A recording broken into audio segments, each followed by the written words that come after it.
গুনাহ নিয়ে যাইতেন না মাফ করে যাইতেন? এই জন্য নিয়তটা সহি করেন।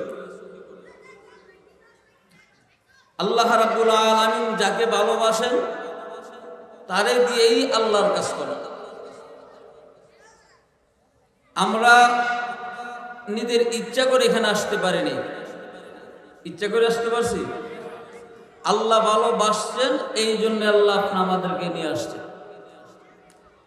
আর আল্লাহ যদি কাউকে ভালোবাসে তার দুনিয়া তো চিন্তা নাই, পরকালেও আছে। আল্লাহ বলেন, আলা